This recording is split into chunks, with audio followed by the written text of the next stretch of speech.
বিসমিল্লাহির রহমানির রহিম। সীমা কিচেনপুর। আমি আজকে আপনাদের কাছে রেসিপি নিয়েছি এই যে চিকেন। এখানে আমি 200 গ্রাম চিকেন নিয়েছি। চিকেন দিয়ে আমি একটা পাকুড়া তৈরি করব।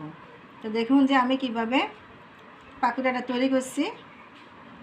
তাই প্রথমে আমি একটা বাটিতে আমি এই যে চিকেনগুলো নিয়ে নেব। আমি 7-8টা পেঁয়াজ কুচা নিব। আমি হাফ চামচ পরিমাণে হলুদ গুঁড়া, হাফ চামচ পরিমাণ নিব আমি মরিচের গুঁড়া, নিব পরিমাণ মতন লবণ, হাফ চামচ নিব আমি এখানে গরমের মশলা, 1 চামচ নিব আমি আদা বাটা, হাফ চামচ দিব আমি রসুন বাটা, 1 চামচ দিব আমি জিরার গুঁড়া,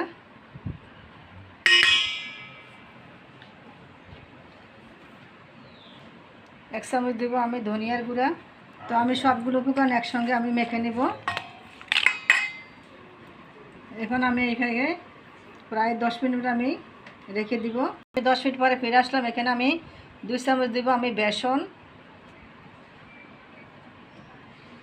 10 চামচ পরিমাণ দিব আমি চালের গুঁড়া। তো আমি এখানে 2 চামচ দিব আমি ডাল বাটা, মশারির ডাল। তো সবগুলো উপকরণ আমি একসঙ্গে মেখে নিব। তো দেখেন তো আমি সবগুলো এখানে মেখে নিছি। এখানে আমি প্রায় আধা ঘন্টা মতন আমি রেস্টে রেখে দেব ঢেকে। তো আমি আধা ঘন্টা পরে ফিরে এলাম। যে আমি এখানে আগের থেকে আমি তেলগুলো গরম করার জন্য দিয়েছি। তো আমি এখন পাকোড়াগুলো আমি দিয়ে দিব।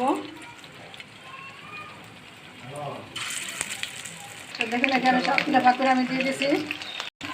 তো আমার পাকোড়াগুলো হয়ে যাচ্ছে। আমি এখানে সবগুলো পাকোড়া আমি তুলে দিতেছি। তারপরে আমার মতন এইভাবে বানিয়ে খেয়ে আমাকে কমেন্ট করুন আপনারা কী বলেন। এটাকে চিকেন পাকোড়া বলা যায়, আবার চিকেন ফ্রাইও বলে।